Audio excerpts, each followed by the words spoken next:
Yo, what's going on, people? Welcome back to the channel. Welcome back to Saeed TV. We are live for the Premier League debate show.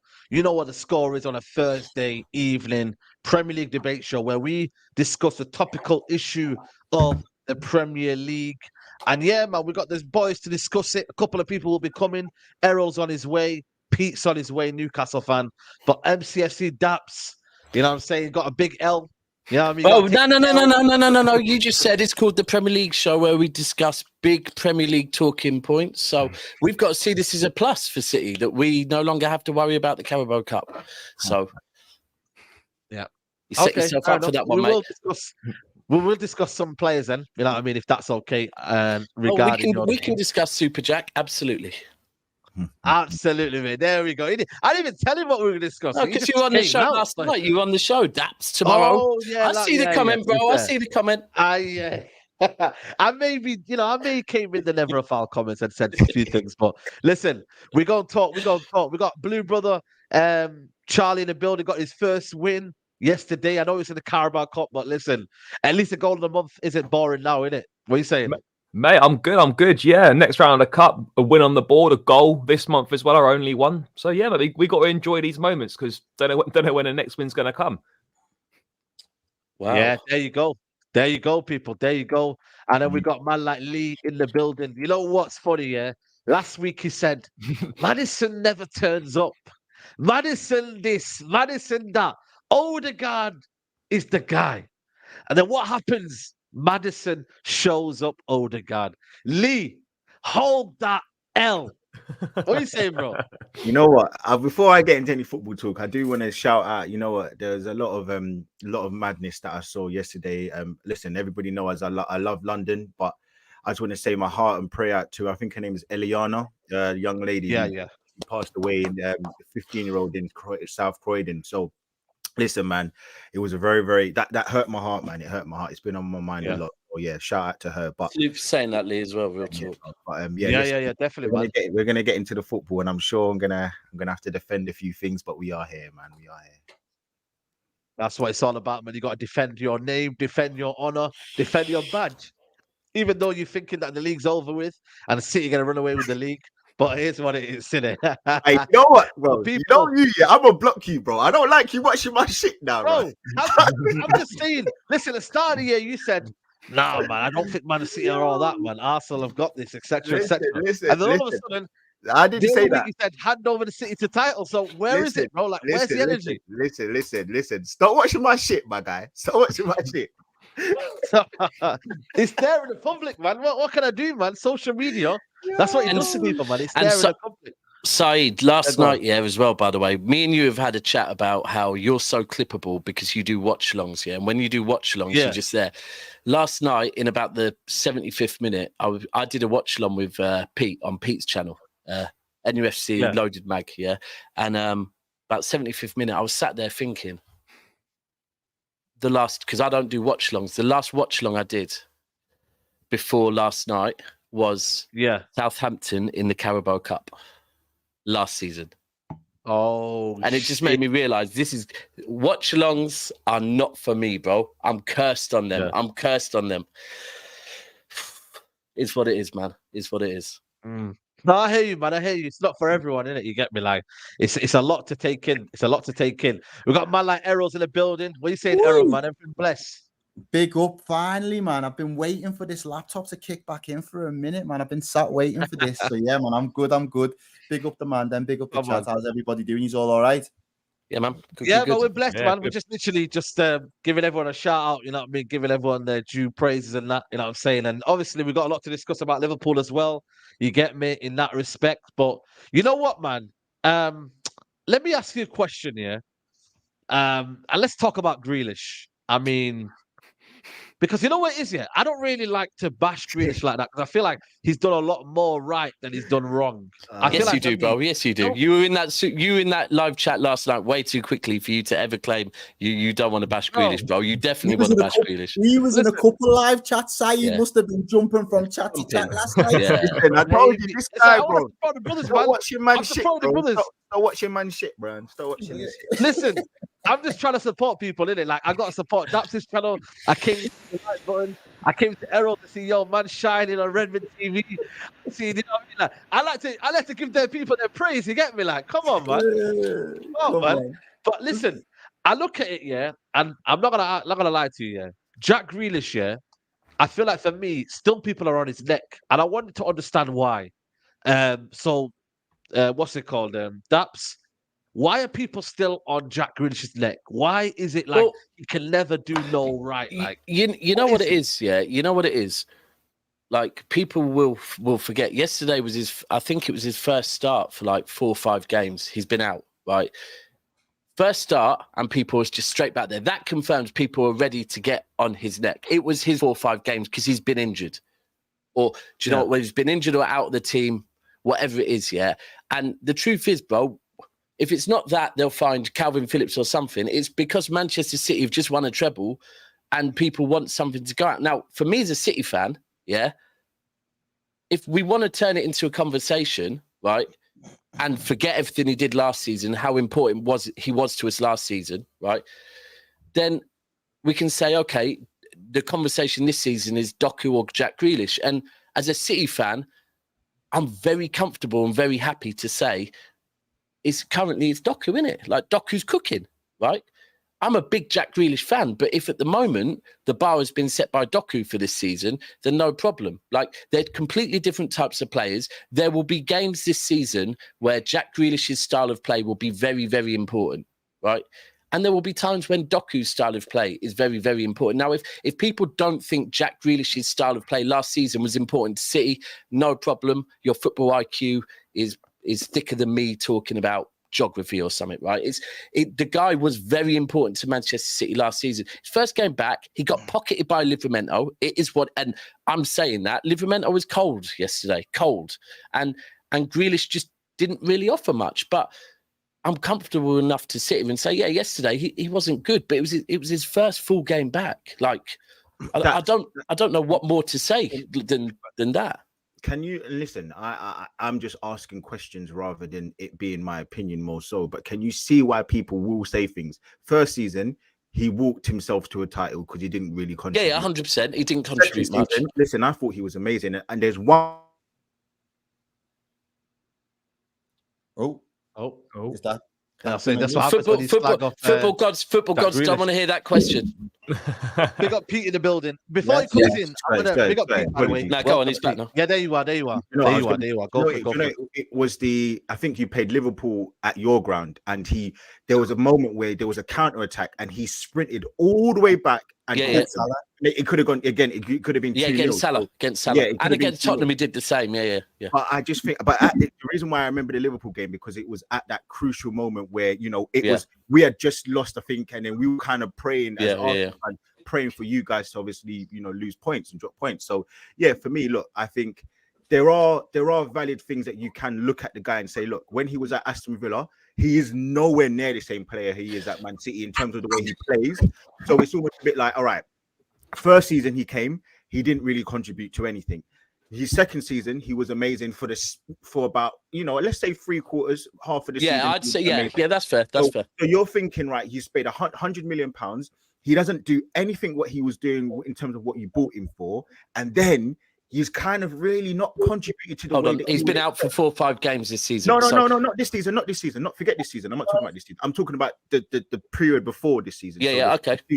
He's not contributed to the level of what you would have maybe expected to for the longevity. So I'm just saying to you, can you see why people would say? I can see to people that are not Manchester City fans, to people that just see what they want to see and see. To the wider. But this is a truth with every single person's club, by the way, that we see more of our own club than we do other people. Right now, this is where people just need to be consistent with their arguments, right? If people want to be consistent with their arguments and say that Manchester City are a system-based team where the system has to work, people need to understand that, and that Pep is a football cheat card and whatever else, yeah, then you have to understand that that is what is going on at Manchester City. Now, if Jack Grealish last season was one of the first names on the team sheet because Pep Guardiola felt he was very important to the system that, by the way, won the treble, yeah, then that's what I'm going with. And going to games, going week in, week out, I see his importance to the overall master plan, right? Perfect example, we've just done a pre-record on this, is Cole Palmer, right? That Cole Palmer, take the Seville game in the Super Cup. First half, he was slowing the game down, he was holding the width, he was bringing other players in, and it wasn't the direct Cole Palmer that we've seen previously. But that's because Pep had told him that's what your job is, yeah? If the manager tells you that's what your job is, and you're one of the first names on the team sheet, you're not getting dragged, you're doing what the manager is asking you to do. Leroy Sané, who we all love, very direct, flary player, used to get dragged by Pep for fun, right? Because he wasn't sticking to the master plan, right? So that's what Grealish has done.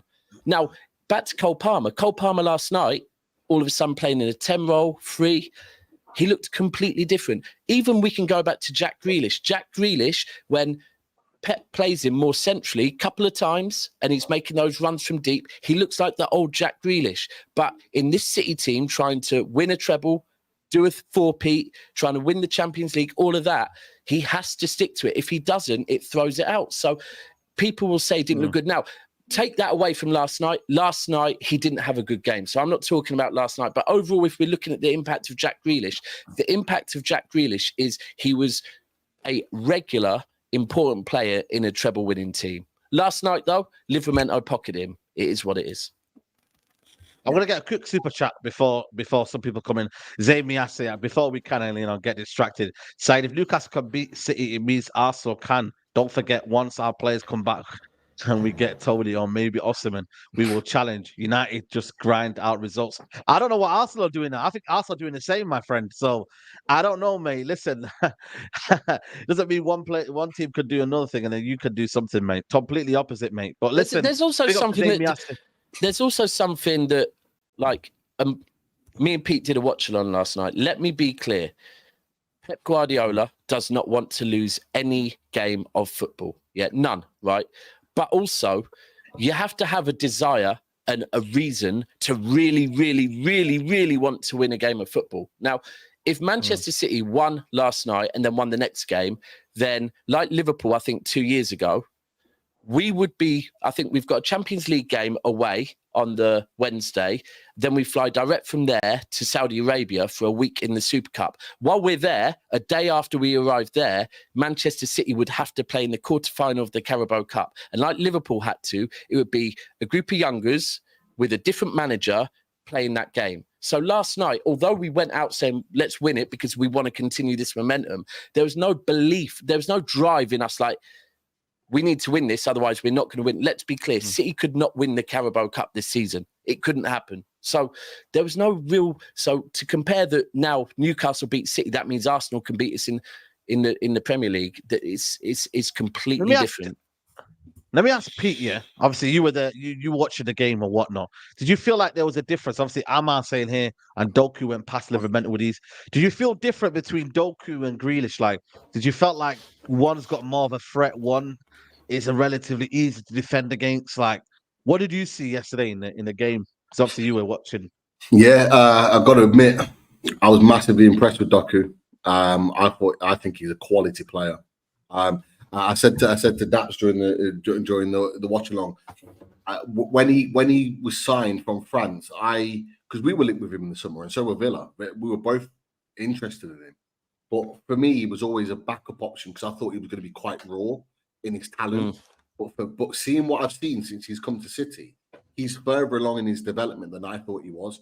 And actually, if Man City were going to score last night, it was going to be because of him.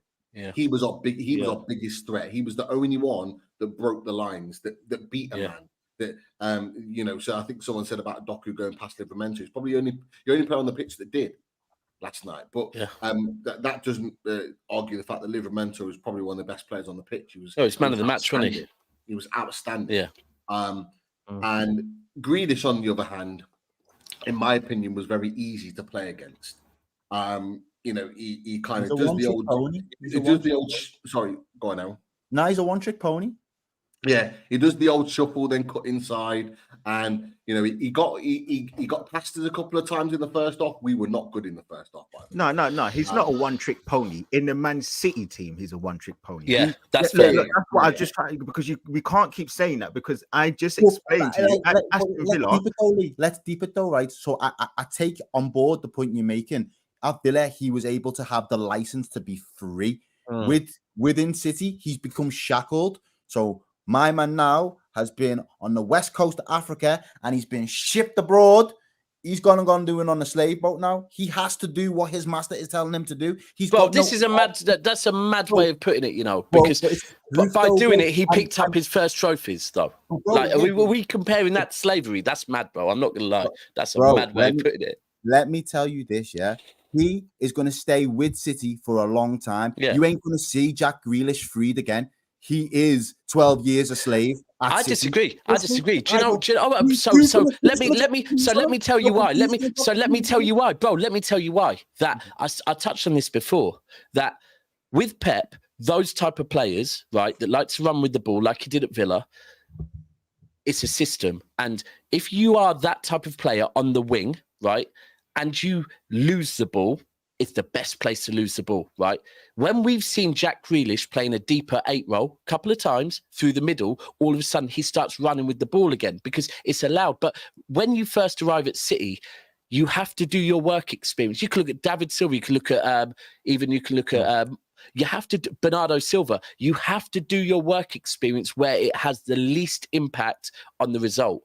Once Pep knows, this system like the back of even Foden's had to do it. Once you know this system, once you know this style of play, you can drop deeper and you can become a baller again. But I want you to get this system and work. And I'm just saying, look, I get the comparison, but bro, there is nothing good about slavery. There's a lot good about winning a treble. You get me? Like the treble, bro. Like just for all those that are in the chat that are getting way too confused, it is just an analogy. Just calm down. I get it.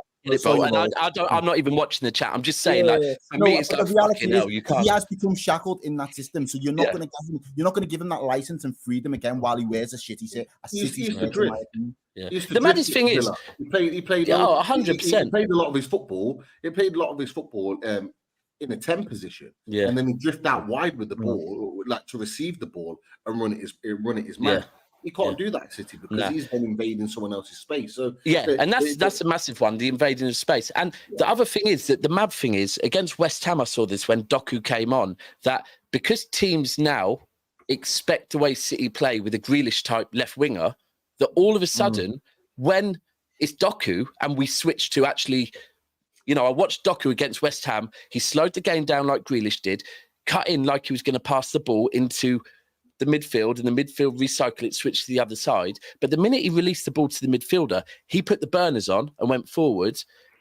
West Ham thought we were going to switch it to the other side, and they put it back to him. And it's like, we didn't expect this. So it's almost like Pep's gone, you expect all of our wingers to play like Grealish now. No. We've got one that doesn't play like that. And it's catching people off guard a little bit. But with Grealish, look, like I said, there will be games where Grealish is very, very important to us, but we've got a new tool to the armory now, and that is Doku. And it's one of those conversations I'm more than happy to have and say at the moment, Doku's outperforming Grealish, but Grealish has been injured for 4 or 5 games. So let me throw this question back to you. Is he good value for money? Bro, you've just asked someone that's won the treble, bro. Absolutely worth every damn penny. You don't think you could have won the treble last season without Grealish? You think Grealish was in? No, because to be frank with you, if you're looking at, to me, who someone put up a super chat, I believe, that mentioned work rate, and we're mentioning the moments against Salah. There's moments for me, work rate, and people will call them passion merchants, no problem. For me, people that do those moments, that's worth every penny, bro. That is worth every penny. That's fine.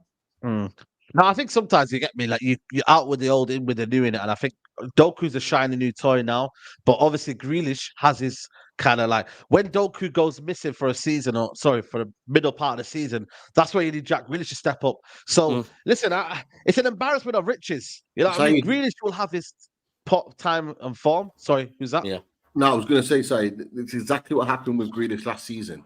That game at the Emirates was the making of Jack Grealish. When Arsenal, when Man City went to Arsenal and won, and I think he bagged the winner. Slight deflection, but he bagged the winner. But his overall play that game, that brought him to the table at Man City, in my opinion. The harder games, where you have to graft. Yeah. That was the one game where he kind of stood up and was counted. And then after that, his confidence took him through for the rest of the season. And he may need that again. I mean, you're right, he has been injured. But so was Livramento's just coming back off an ACL injury. He's barely kicked a ball for us.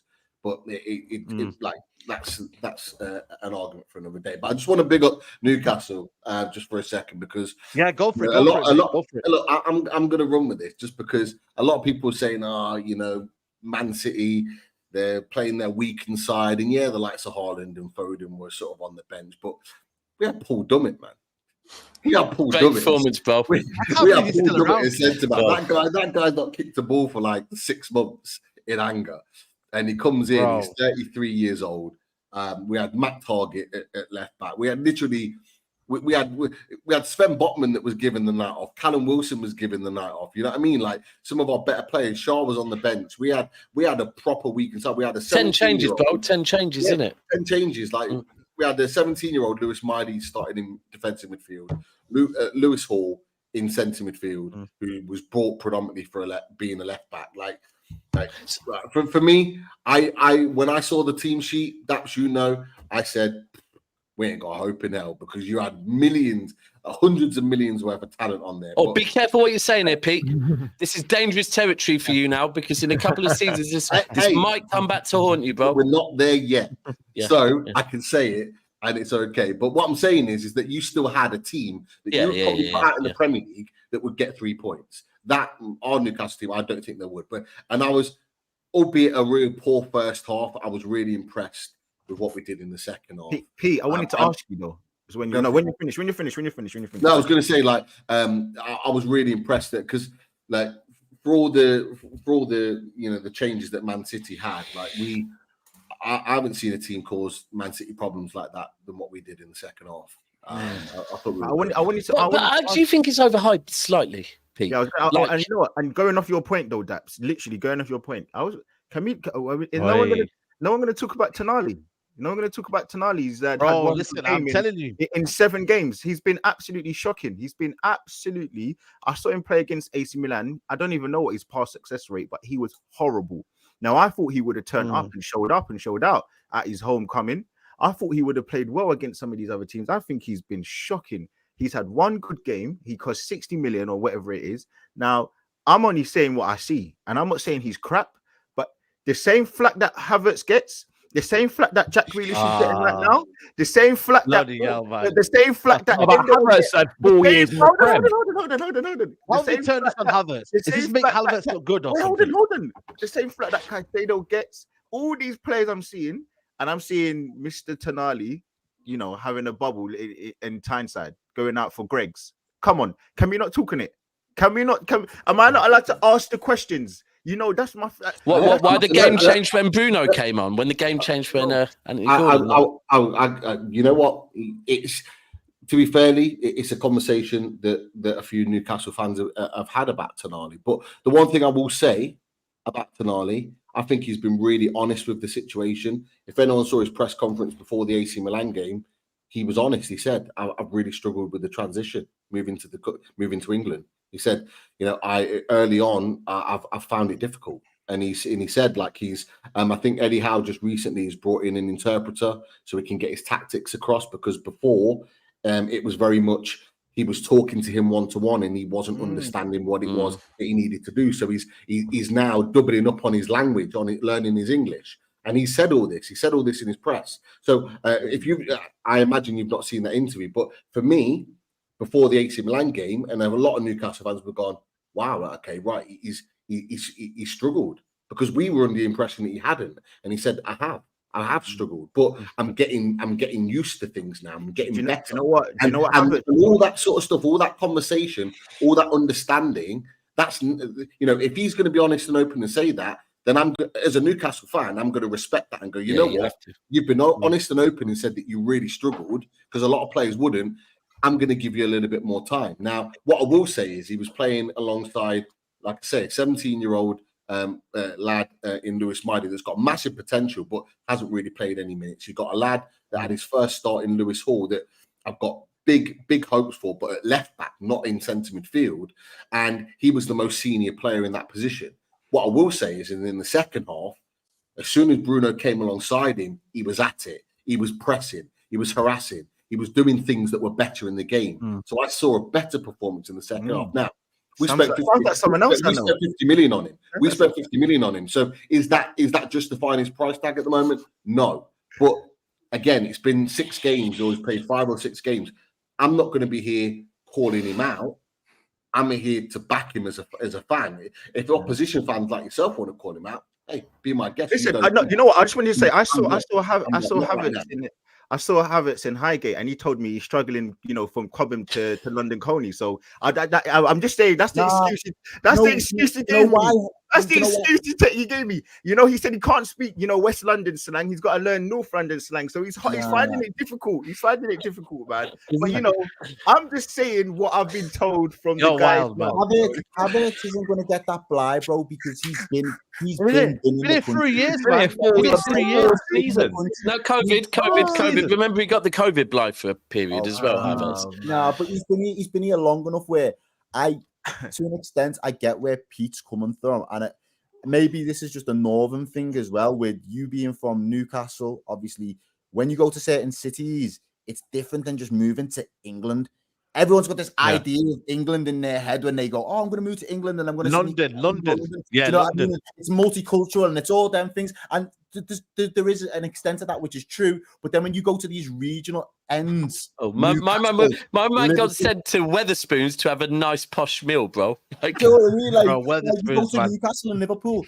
Like, you are in England, but you're in Newcastle or you're in Liverpool. Like, it has taken time for certain players from the continent, from further afield, to actually be able to acclimatise, not just to the football and demands, but to the subculture within the culture of being in England. And as you say, he's thinking, all right, I'll understand an English person talking to me and giving me instructions. But then you've got all these Geordie accents in your ear and just talking around, buzzing around, and you're thinking, what the fuck language are they talking about? Because even like Scousers to Geordie sound. We have no idea what you just said. We all sat here going, what's they all talking about, bro? And also, they don't even know there's a black guy from Liverpool, isn't it? So it's like, you know what I mean? Like, it's crazy. Gracie says here, have to enjoy these City losses doesn't happen often. Going back to the Tonali thing, I think Tonali's been misprofiled at Newcastle. I don't think he's a sitter. I really don't. I think he's someone that, when I watched him at AC Milan, he liked to drive forward. You know what I mean? I think he liked to advance forward. I think right now, the balance is all wrong for me at Newcastle. He needs to, I think, anyhow, get the best out of him in another position. Whether that's going a bit forward more, but obviously Joe Linton is that kind of main guy that maybe does that a little bit more. But I don't know if you want to touch on that quickly. Saeed, you're absolutely right. The midfielders, the midfielder Bruno, Tonali, and Joe Linton just didn't work after the Villa game. It just didn't work.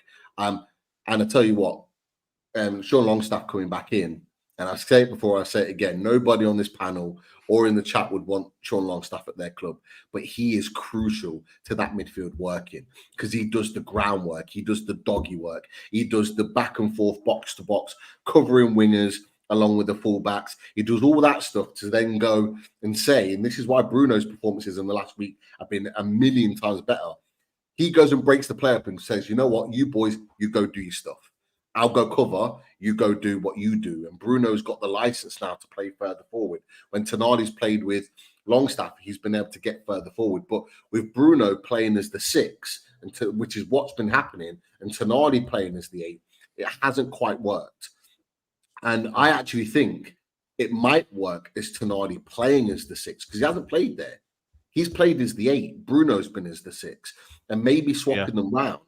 And to be fair, there was a period in the game in the second half yesterday where that happened, and Bruno was pulling the strings because He had the license to go forward, and he knew that Tonali was sitting back in. Now, that's not going to bring or profile Tonali's game and make him look $1 million. But what it does, it adds balance to the midfield.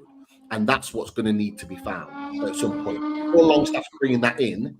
I think when Joe Linton's now fit, he'll play and cover Barnes on the left-hand side. He'll be probably a backup to Gordon on that left-hand side. And that's how we're going to work it. Willock's apparently back in training in the next couple of days. So he'll add to that as well.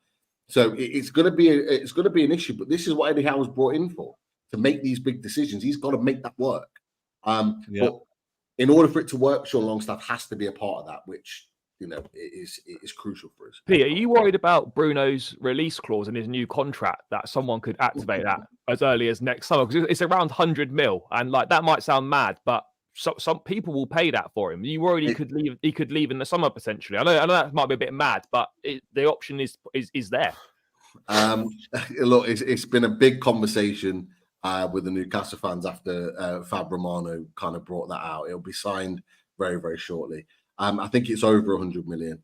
Well, Chelsea got that. Chelsea got that all day long, bro. I think it'll be a little bit more than the Enzo one. I reckon it'll be like 110. Well, like that. To Chelsea, that's nothing, mate. I know, and that's the thing. But what people don't realise is that, like Haaland, for example, there's likely to be a certain year in which it comes into effect. Yeah. Some people are going, oh yeah, he was going to get bought out in January or the summer.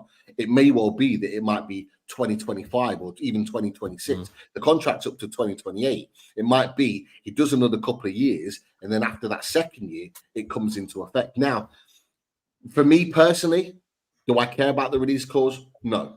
And there's two reasons why I don't care about it. One, I don't expect Bruno Guimaraes to be here until he's 33 years old. I'm okay with that. I've been aware of that and understanding of that for a while now. You know what players are like. Players don't stay at clubs for long periods of time like they used to. So I'm not expecting him to be a long time. He's 26 years old. So at some point, 27, 28, he's going to want to move on. Bruno. I actually think he won't stay in the Premier League. Bruno is Real Madrid or Barcelona. Bruno, 27 now. 27, isn't it? Oh, yeah, no, I thought bro, I'm not gonna lie. I thought he was younger than that. Yeah, well, he came to us when he was 20, just turned. 25. It's 25. 25. Oh, 25. Right. Okay. So, the second thing, just 1 second. The second thing is that if someone pays, and bearing in mind they're going to have to pay that all up front because it's a release clause. If someone's going to pay 110 million, that's what this project needs. We need that investment. Yeah. FFP goes out the window at that point because we've now got the money that West Ham have got to play around with, that Villa have had to play around with. Look at where Villa are at. We're already in the position where we can spend them. We've got the money. We have the money. You need the paperwork. You need the paperwork. We talked about it last night. We've got the money to go and spend on who we want when we want. Oh, you man are a shotter that can't get a mortgage. You're a shotter that can't get a mortgage. You're looking for. You need someone to clean it up. The only thing that stops us is top boy money. Top boy money. Top boy money. If we get that 100 million, and look, it'll be a sad day when he goes, and the fans will be in bits, like understandably, because he's helped revamp this club. But if we get that 100+ million, that allows us to go and properly be active in the transfer market. Now, if Bruno Guimaraes does that, leaving us playing Champions League or playing in the Europa League, where we're able to build over the next 2 years, we can properly kick on there. And we saw it with Alan Saint-Maximin. A lot of fans didn't want him to leave, but they knew we had to let him go because of FFP. And we said at that point there, from now on, there will be players that we don't want to leave the club that may have to in order for us to grow. And I'm comfortable with that.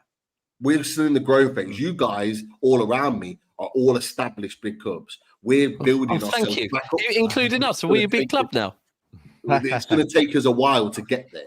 I don't know if also a big club. Deals are we're going to need to make it happen. Yeah. Big up to everybody who's still locked in. There's over 800 in here. We're not even reached 400 likes. Guys, if you're watching right now and you haven't hit the like button, do so now, please. You know what I mean? There's other ways of supporting the channel, and one of them is hitting the like button. It looks like this: thumbs up button, bottom right hand corner, and please hit the like button. I wanted to discuss Havertz, man, because I don't know, man. These Arsenal fans online, man, are just they're knocking me sick, man. Because I feel like this idea that we can paint out something to be positive, I mean, it needs to stop, man. Because I'm seeing online, these comps for Havertz, and it's just keeping the ball. I mean, 1-2 give and goes, but nothing that I see. It's praise for defending corners is the latest one. It's mad. From last night, mate, he headed 2 corners clear, and people are praising him for doing that. I'm so glad this is not my problem anymore. Like, Arsenal were mocking us when we had Havertz, and now they've got him, and they're doing up like comps of him heading corners clear and saying and trying to justify his price tag. He's been useless. Like Chelsea fans said he would be. He's been useless. I can't believe he got 65 mil for him. It's mad, Bro. Big up to Grealish. Arteta and Havertz for big money was baffling. Other midfielders out there much better and cheaper.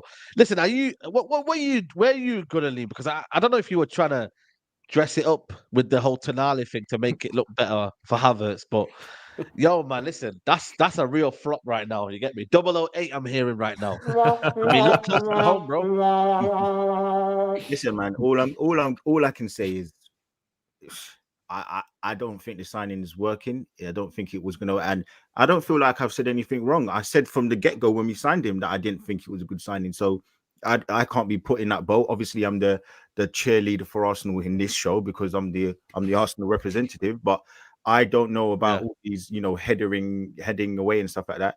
Now, look, again, I'm only going to keep reiterating the same points I've made.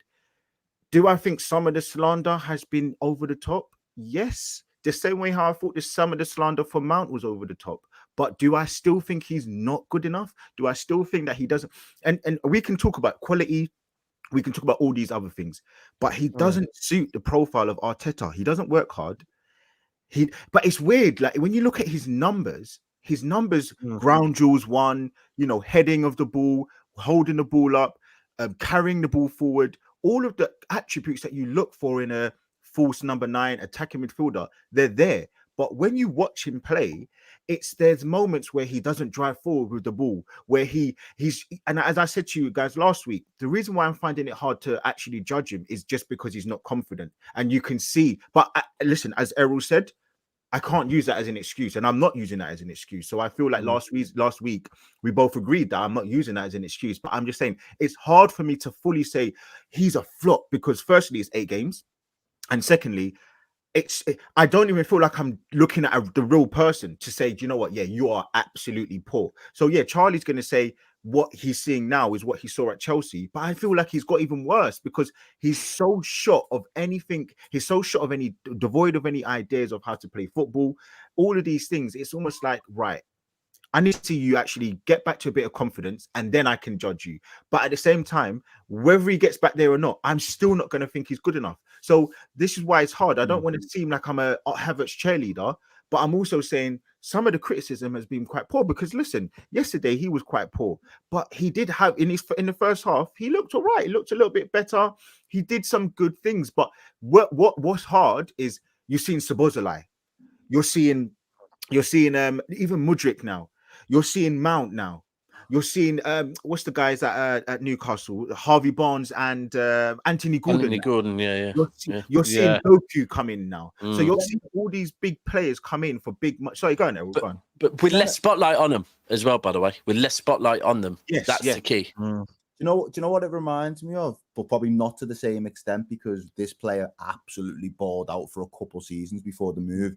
But it reminds me of when we lost Torres to Chelsea. Yes. That initial period where Torres was in a Chelsea shirt, he just didn't look like you. When you just said that he doesn't look like the same player, you don't recognize him. Too battered, That was the first player that came to my mind in that sense. And don't get me wrong, don't get it twisted. We know what the Prem know what, Saeed's still. Torres is different gravy. Different gravy. gravy. Do you see why I can't Hey, listen, man, allow it, man. Do you see why I can't even give Havertz that slack? Because he went to Chelsea and Liverpool wanted to get rid of him away because he came off the injury. Havertz didn't come off that injury. He's just come from a really, really poor team where lots of players were playing poorly, and he's come into Arsenal. And it's almost like for me, I'm like, again, it's so hard because listen, people think that he's not this messiah. I think Arteta is a great manager, but I think he's done some amazing things, even though he's only won one FA Cup. And people are going to call him a bottler. People are going to say, why? He's finished 8th, 5th, 2nd. But what I'm seeing from this club is a club that was in the mud fully. We were banter, AFTV, everything to do with this club was absolute banter. He has taken us fully out of that into a point where every Arsenal fan loves Arsenal now. And that's the first step. We've got a connection back with the club. People don't like the fact that he's got the dog, that he liked to play. He played the music on the sounds on the in the training ground against Liverpool. All of these things that he does, different, inventive, whatever. No one likes them. Some people do, but Arsenal fans, we like it, or they like it, whatever. Where he's going wrong now is he last season he had a great starting point of us finishing second. We challenged and we looked like, you know what, we're missing one or two pieces to now fully challenge and go sustained with Man City, and he's undoing all that work. He's undoing all that work, and it's not just the Havertz thing. It's some of the other stuff that he's doing as well, where you're losing a little bit of like backing for this guy. So we can talk about Havertz all you want, but ultimately, I can't even blame Havertz because the manager's playing him. The manager bought him. The manager spent £65 million. Now, do I rate Maddison the way that some other people do? No, but you could have got Maddison for £40 million. Levels, though. No. My point is that I don't want it to get misconstrued. Me saying that he's not a good player. I just don't think he's where everybody puts him to. But that's not me saying he's crap. I'm splitting hairs here. That's what I'm doing. But regardless of that, forget that. You could have got him for £40 million. You didn't. You could have got Szoboszlai for £5 million more. You didn't. You could have got all of these other players, and almost like now we spent. Xhaka was at the club for 6 years. We spent 5 of those years wishing he was gone. Some people sending him death threats. Some people talking about his kids. Some people talking about his wife. But every single player, every single fan would now take him back, and that's how. That is what Arteta has actually created. He's created his own monster. He's now. I said this. That Pete, sorry to jump in on that. Pete, did I not say that's a pot for the back half of last season? Arteta this season is going to build a rod for his own back, and in these moments now going forward, it's decisions like that are going to become his undoing and ruin the good work that he has previously been able to establish. And you're preaching, you're testifying right now that you're seeing it in live time that things are slowly starting to become undone. And I'm even with the keeper thing now, right? And again, I said this from the get-go. Shout out to Rants. I said this from the bigger get-go. Rants. I don't see this whole clear difference between Ramsdale and Raya. Everybody keeps mentioning, and listen, even shout out to my brother Turkish. We went back and forth, in the AFTV studio because he was talking about, the stats last season for Raya. He's clear of Ramsdale. I'm like, he's not clear. There's no huge difference where you have to go fully in with him. And now you've dropped him for no reason. He was absolutely dog shit against the North London Derby. I don't want to hear it's a rival, it was a big game. Then don't fucking put him in there then. If that's not the game to swap him. He was absolute dog shit. The reason why we actually lost that game, drew that game, was partly his fault because of his poor kicking, the reason that he came into the team, and the poor save that he made in the first instance. So for me, it's like I didn't hear about none of that, by the way, because I was on the train. I didn't know about none of that. He's fucked up with the keeper. He's fucked up with the keeper. He's fucked up with the with Havertz now. And then it's almost like the last point is Saka. We're now in a position now. Yeah. The guy is, and the guy just conflicted about this, The guy just looks so different to last weird, season. bro. It's weird. Lee, do you know why it's so weird for me that like we've seen this, and to be fair, when I say we, I mean Arsenal fans saw it. Like Liverpool's midfield issue last season, Liverpool fans saw that before any of us did, right? Arsenal, the Saka thing. Arsenal fans have been screaming about Saka burnout for over a season, right? For me, like, I'll be honest, I think Southgate, you're not helping friendlies after he's played, bringing him on when there was already rumours about the Achilles issue and you're bringing him on against Scotland. Why, right? But then if that is floating about, this thing, and the maddest thing is being 100 with you is Gabriel Jesus at Manchester City, apart from his first 5 months when he joined us back in 20 17, I think it was, right? Apart from his first 5 months at Manchester City, the best I have ever seen Gabriel Jesus was season before last playing wide right when we won the Premier League, right? Now, I get it that Jesus through the middle, Martinelli or Trossard and Saka, that's your best front three, yeah? But if there's times where you've got a player that is 89 games on the bounce in, right, an Achilles issue, and you're not going, hold on a minute, we've got a Gabriel Jesus in a City formation, can play wide right and ball out. We've got Eddie, who is happy playing Eddie through the middle. What I don't get why, and I do think long term, get a 9, get another, but Jesus can do a job on the right very well. And this is where the rod for your own back, that why are you not what's going on? And again, I'm putting it out there. I am not Arteta out. I can criticize somebody without saying I want the manager in isolation. Definitely know what I'm saying. So nobody needs to come at me. Oh, I'm flip flopping. I'm not. All I'm saying is, even that whole thing what Daps is saying, I can't even give him that excuse, because you gave Nelson a new contract when he could have gone. You gave ESR not only the number 10, which is the number of our famous number 10, Dennis Bergkamp, but you also gave him a bump up in pay rise. So you're giving these players all of this money, all of this clout, all of this leverage, and then you don't play them. You don't trust them. So then when it comes down to these injuries and it comes down to all of these other things, it's like you're doing all of this good, all of this, and then all of this bad, and then you're not even coming back to the same level. You're going back, you're going down.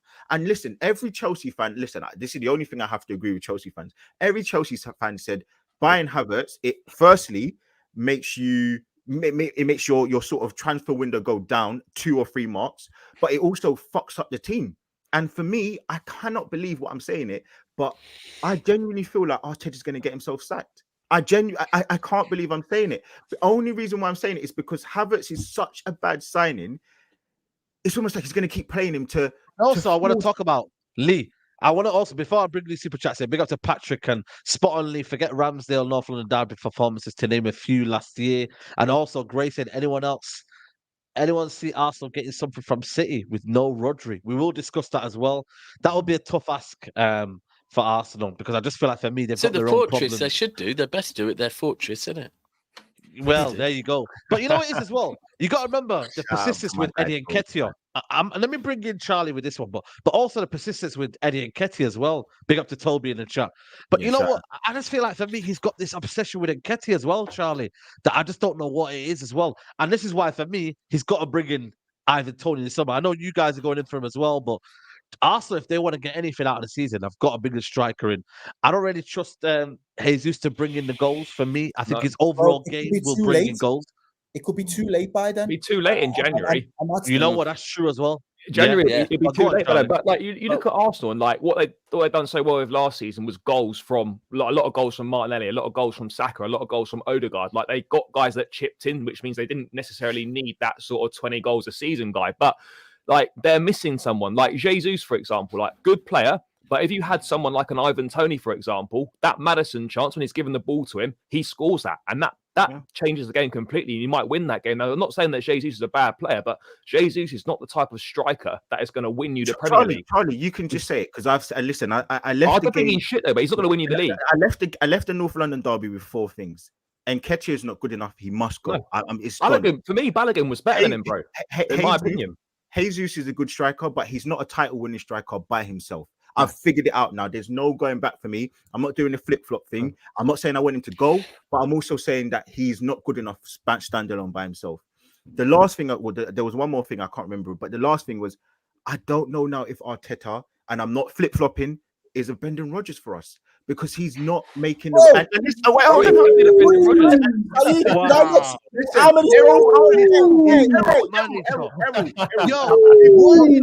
you doing? Relax. Lee, you're not right. You're not right in the head now. You're not speaking right.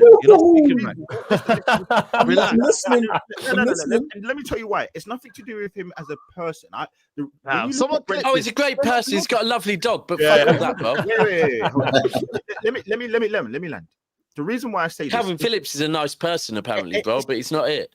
Saeed, what are you typing? Stop typing. You're nasty. I got WhatsApp. I got WhatsApp, man. You know what? Saeed is nasty. I'll be honest with you. Bro, I got WhatsApp. I got WhatsApp. You know what it is? He's tightening the clip, man. He's tightening the clip. That's what he's doing. I ain't gonna let him. You said it like just own it. Bro. You know what it is for me and Brendan Rodgers, though. I'll be honest. You are a shit thief, bro. Me, Arteta, I'll say Arteta and Brendan Rodgers. I just remember Brendan Rodgers trying to force his own ideas, no matter if it made sense or not. And I just look at the Havertz thing. That the Havertz thing is bugging me now because I'm looking at it and I'm like, you're still trying to force him in there. You can admit you're wrong. You've made a £65 million mistake. Be a man, grow some balls, pause, and actually say, you know what? Maybe it's not right now where I need to put him in a team. I need to ease him in. I need to do something. And that's where I'm saying, I look at him, I think he reminds me of this Brendan Rodgers factor where he just wants to force things that aren't there. And Errol, you said that before the season started. I remember Errol saying it as well. But do you know, Lee, do you know where I think this is where, right, it comes into, because people will say about people being good man managers, yeah? And it's great to say that when someone's juggling a 11, right? But there's certain things, and if you look at, this is where I think this might be an issue, that right now, you lot are, and there's been a few points, Havertz coming in, what has that done to the squad harmony? I don't know. Now the goalkeeper thing, what has that done to the squad harmony? I don't know. There's another one, right, that most Arsenal fans can look at this and go, Ivan Toney, yeah. But, or someone just mentioned him a minute ago in the summer, Balogun, right? Balogun, yeah. But Balogun made it very clear, I am at no club to be a second choice forward. I want to be the guy, right? So he had it in the summer with Balogun, and if he goes for Ivan Toney, he will have the same thing. He has to say, Jesus, you are not the guy. Whether it be Jesus, you're going to rotate him with Saka and Balogun, or Ivan Toney. But Jesus, you are not our one and only number 9, right? Now, the minute he does that, does he put Martinelli's nose out of joint? Does he put Zinchenko's nose out of joint? Last season, your team spirit amongst your best 11 or 12 was sensational. That decision right there. Now, we know because Jesus came out in the summer and said that he got really upset when Pep played Zinchenko in the false 9 over him, right? That Jesus likes an arm around him, likes to be, he wanted that number 9. And now Arteta is faced with the biggest choice. Does he continue to back Jesus of your one and only number 9, or does he go with, because he flopped on the Balogun one, which for me, I get the Balogun thing. Now, will he go? Because if he goes out and gets Ivan Toney, it's very clear who the main number 9 is. It's Ivan Toney. And then what? Then what to your whole team? He has to take risk versus reward. Listen, I said it, and I'm going to stand by this. With this Havertz signing, I think it's so bad. If I'm the Cronkies, I don't trust him with no more money. You've had enough for you to try and do something right now. It's not me flip-flopping. It's not me saying I want the guy out, but you've had enough money. You've had enough time. I now need to see something with the results to prove that you deserve more money, because you're going to get another striker. And then what will happen is you're going to put him on the right wing. You'll put Saka left back. You'll put Zinchenko DM. It's too many. It's too much like Swiss Army knife positions, moving people around. It's too much.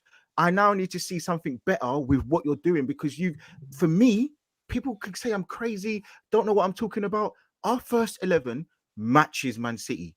I'm not saying we beat them, but it matches them. With that middle 3, that's one of the best middle 3s. You got Partey. Have we seen it yet, though? Hold on, have we seen that middle 3 yet, though?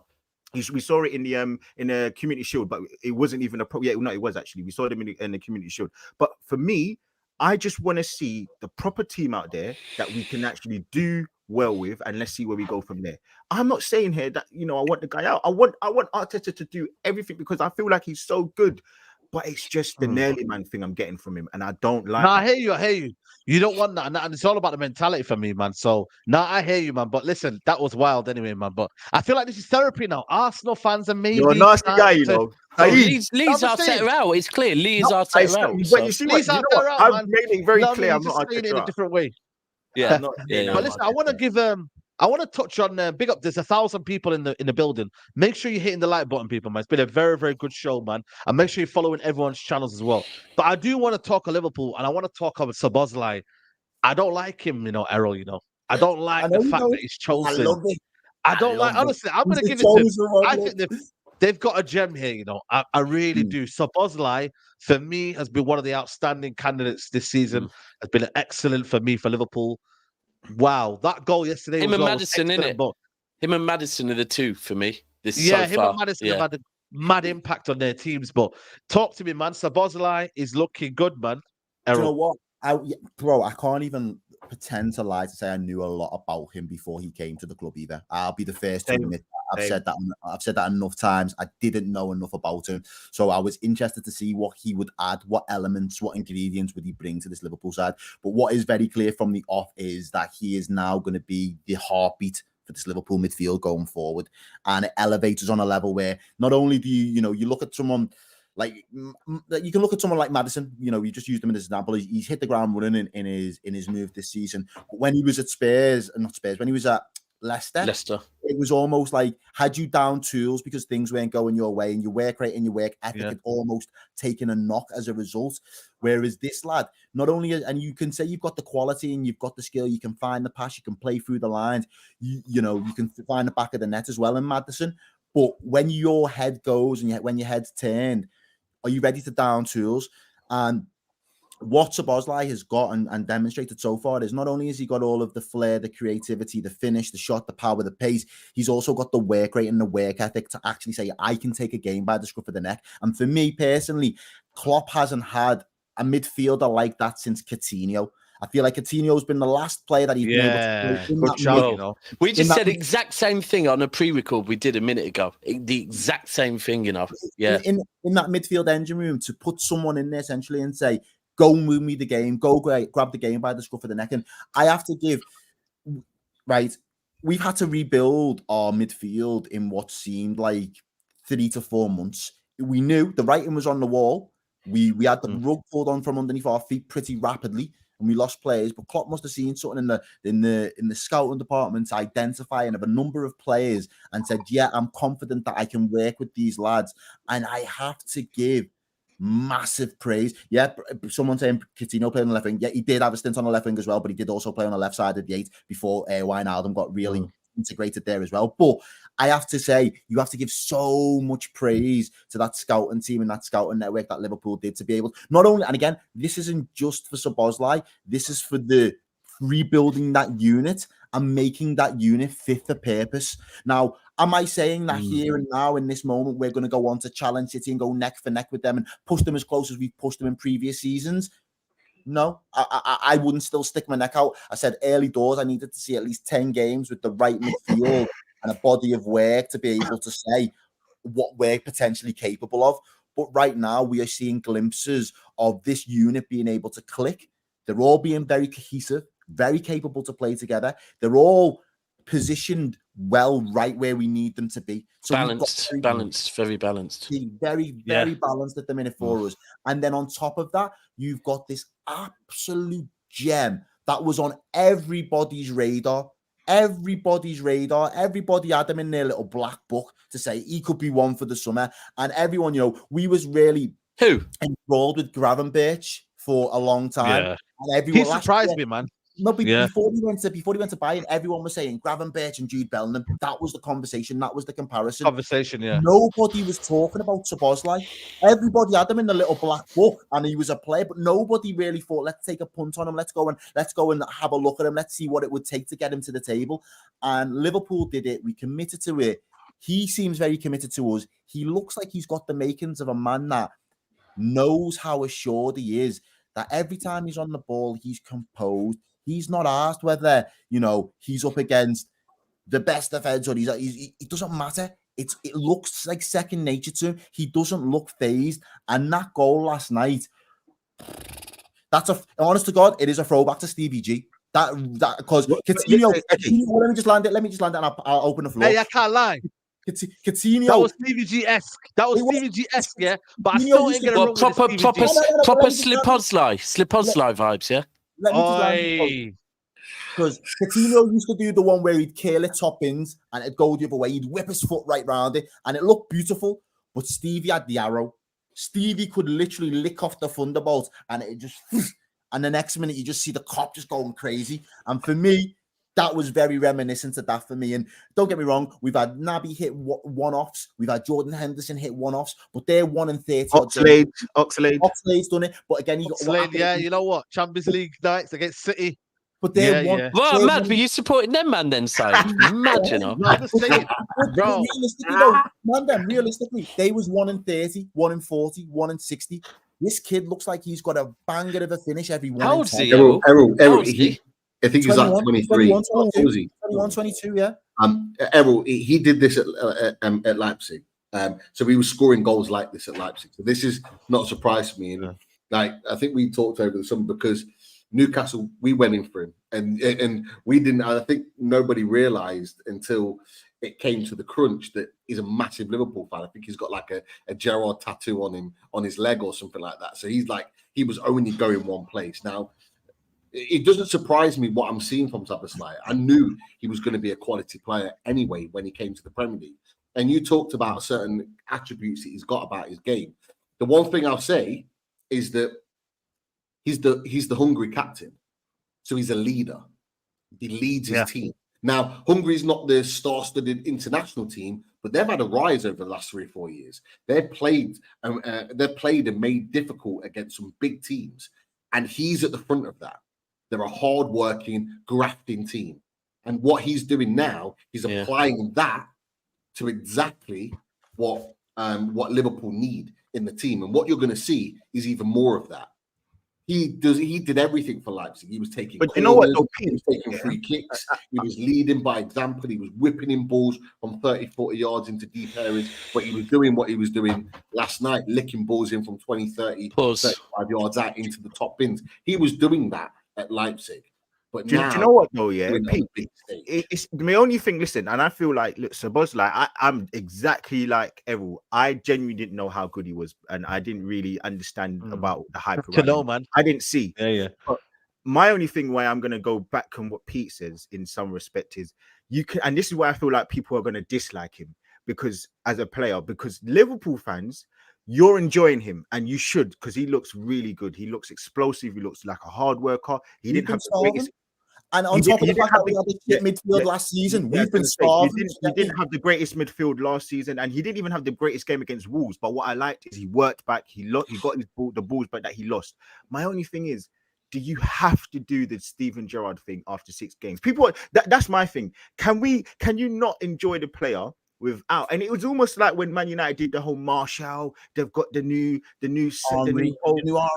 Like, so what you're trying to say is, let's not overgas him to the greats. I'm not saying he's not going to get there. I don't know. He looks a very good player, but I'm not going to go crazy because as I said, I don't know much about him right now. I don't know what his possible potential is. I don't know anything about that. If you were asking me about Gravenberch, I could speak on him a bit more. But for me, I'm just like, can you not enjoy the player without going above? Because you've got a sick baller, but he ain't Steven Gerrard. No, and this is the thing for me. And I said this on a show on the channel last night with Redmen. I said to me, for him, if he's getting held in the same conversations, even if it is this early, it's not a bad company to be keeping. If people are saying, "Oh, I see similarities with you," that's not a bad comparison. But he's not. He's not Stevie G. He won't be Stevie G for Liverpool going forward. But what he will be able to do will be the dominant Szoboszlai that we need. He is going to be that player. But where my praise comes into all of this is not only have we identified the gem, which everyone was like, Errol, Liverpool need a marquee. We need the Jude Bellingham. We need something to bring that field goal factor back. Klopp's lost his aura. Virgil van, all these things were like, and I'm like, I hear it and I get it, but that's not our approach. There's the time we got our marquee was Nunes last season, and a lot of people said, look how that's turned out, but he's slowly starting to come good. The thing that I am the most impressed about is the fact that we've dealt with the entire unit in one fell sweep. We needed to do it. So I'm not giving too much praises to say, oh, we did it at the right time, because 12 months ago would have been the right time. Yeah. Do you know what I'm saying? It's the best window of 8s I think I've ever seen in my life. Yeah. We've 100%. I agree. These eights and the lads that have come in, McAllister, Gravenberch, Szoboszlai, even Endo played well last night. Do you know what? You can go one step further. It's the best window of eights, and actually in the hardest window to buy eights in at a cheap price. The amount they've spent is because we're seeing eights go for 110 million and stuff like that. They've gone and got, it's mad. It's what they've done is. That's why I'm saying, as a unit, that's the most you're getting out of me, by the way, as well. as a unit, we've been able to develop that. Well, not even develop it yet, but we've been able to bed it in, and they've all collectively managed to hit the ground running. My apprehension to begin with at the start of the season was what Daps is saying there. There's 4 new lads there. How long is that going to take for Klopp to get a tune out of any of them? And who can he rely on straight away? All 4 of them look like they can come on and do a fucking job for us. So I've got to big up the actual unit as opposed to the man. But we've got a gem in there, which I think is going to be the heartbeat going forward. Yeah. I think McAllister also, by the way, is going below the radar slightly, again because of the fee, but also because he's doing what he has to do to allow Szoboszlai to shine. Yeah. I'm going to give you the super chat here from I knew you like this one. Doesn't. Yeah, of course. Like this one. But it's hold tight, Masood. But it's very. Go on, read it out. And then we'll debunk it very quickly. The reason Grealish doesn't get the criticism other 100 million players get is because he's at City who are winning. Put him in any other team and he scores 5 Premier League goals, he would get so much heat. Okay, no problem. No problem. So, question though. It's a great question. In a team that's not winning. He would look. He would look better in another team. Let's Sancho, break. Like Anthony. Let's break this down, right? That no, but it's a question though. No, and this is what I said earlier on. This is what I said. It's a really good question, right? If you have a machine, a machine that turns out exactly what you want, right? Which in football is trophies, you need the right part for that machine, If you go and get the wrong batteries for a fucking remote control car, the remote control car does not work. So what he's saying is, Grealish is, and this is where I'm saying, if you put Calvin Phillips in this conversation, absolutely, because Calvin Phillips has not started many games and people go, he's got those 3 trophies by just being there. But let me repeat what I said earlier on. Last season, Jack Grealish was one of the first names on the team sheet week in, week out. He was doing his part. Now, whether it be you're the batteries for the remote control, the wheels on the car, right? If you are a cog that make it work, and sorry, as a City fan, you might not like this, but the truth is, Jack Grealish is a Ferrari being applied with a black box. But no problem. That's Errol, I love that.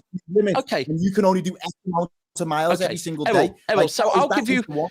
All right, so Errol, I'll give you a perfect example of what you just said there, right? Because you said Ferrari, black box, and it's not working. It's not working for you, bro. That's like Matt Letizia. We can sit here and go, Matt Letizia banging goals, but... Did Southampton win anything with Matt Letizia? No. And did Matt Letizia win anything with Southampton? No. Jack Grealish is happy because he's winning trophies, and City are happy because we're winning trophies with Jack Grealish doing the job that we ask him to do.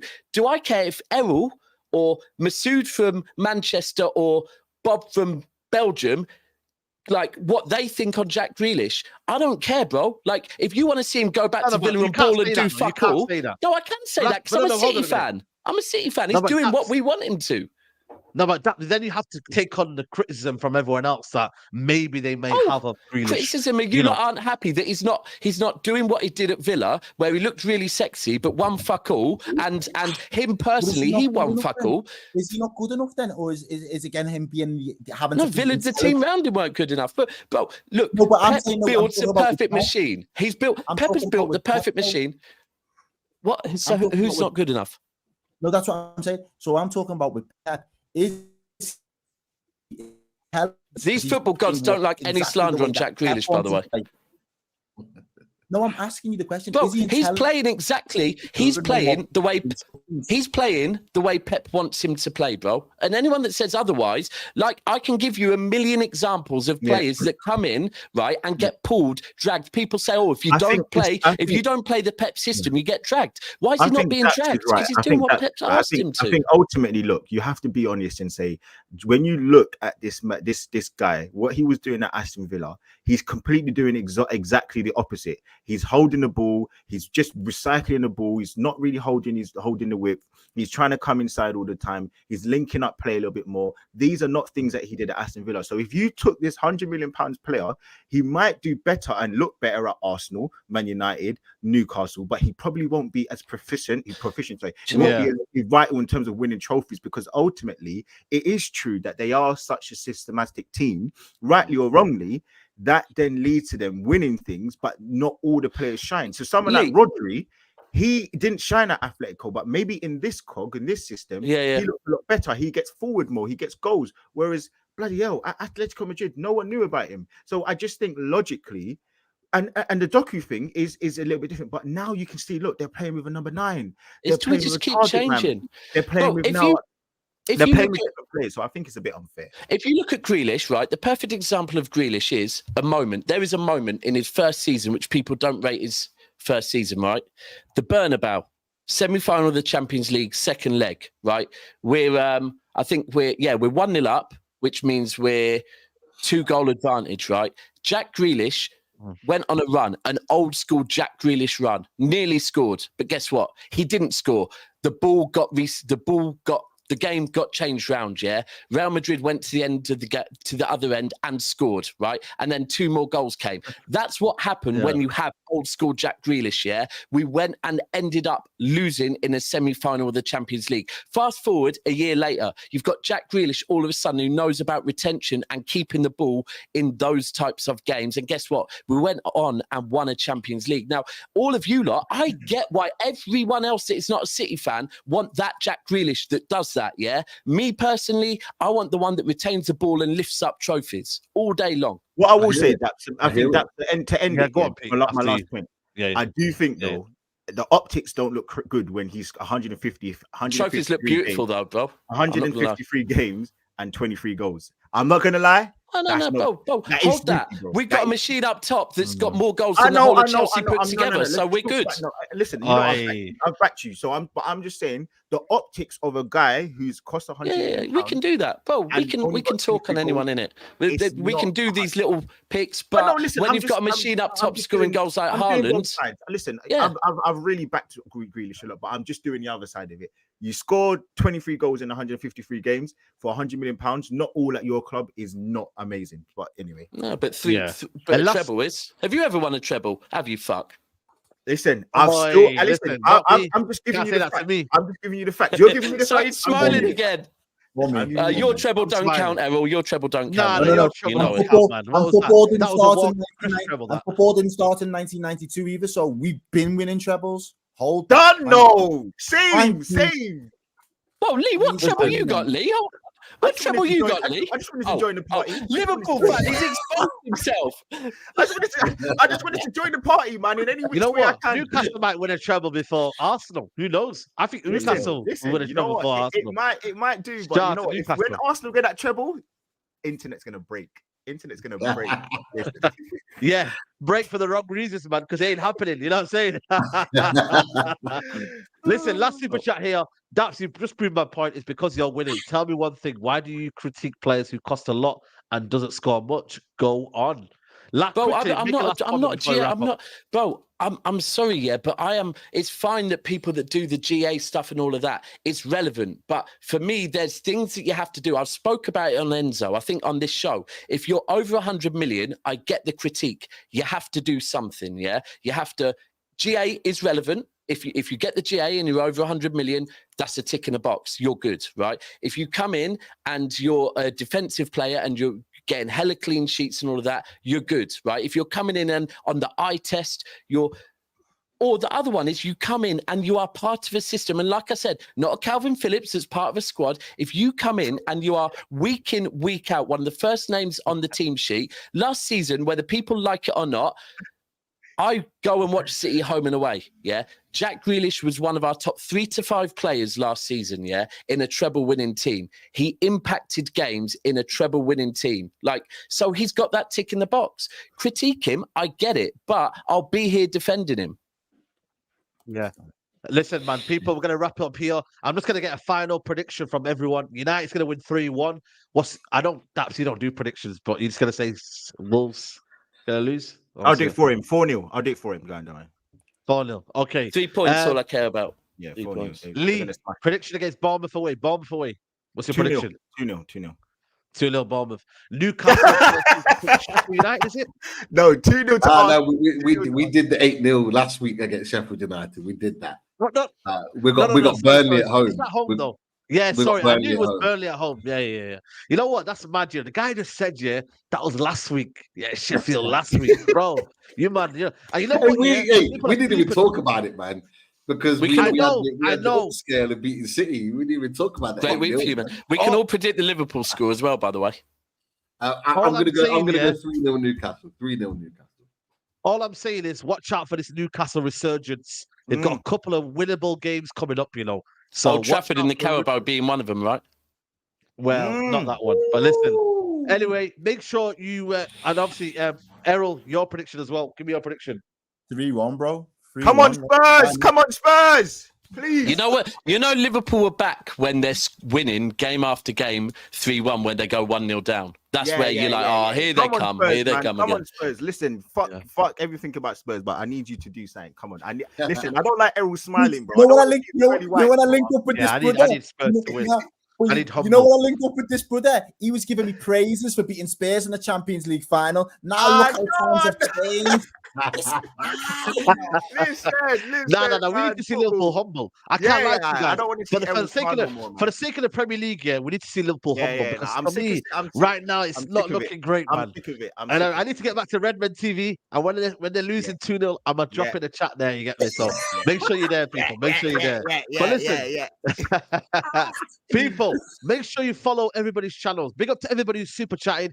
Grace, big up to you, Grace. Big up to Masood. Big up to everybody who I've not mentioned as well. Zayn Biasi, the people that donate to the channel. It's much appreciated. Pete, start off with you. Let me know what you're doing. Have you got anything going on? Are you live today? What's the We're crack? live in about less than 10 minutes. We're live. The match preview. We've got a Burnley pod coming on to talk all things Newcastle Burnley, and we're gonna be basking in some glory of the last couple of results. After the start of the season, we need to enjoy something, so we're gonna be loving it up. So come over to Loaded Mag NFC. You can see there. And boys, always a pleasure, never a chore. Big up Lisa as well in the comments as well. Big up to you, Lisa.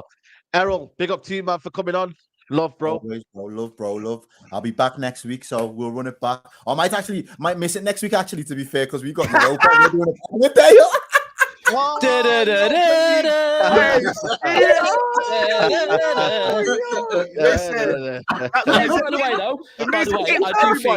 way, I do think Liverpool are going to do I think honestly Liverpool, Europa and Carabao Cup double. I honestly think they're going to do it this season. I don't know, and you could see that as funny, or you could see that as serious, whichever way you want to go.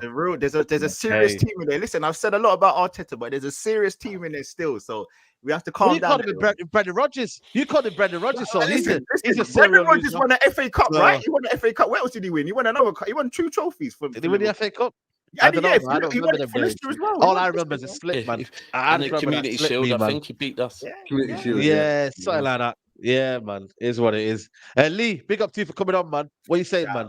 Yeah, listen, man. I will be on AFTV Saturday at about 1 o'clock. We got a big game against Bournemouth. Yeah, so Bournemouth. Let's hope you boys do that, man. So yeah, there's going to be there's always about 40,000-50,000 of us in there. So yeah, let's go.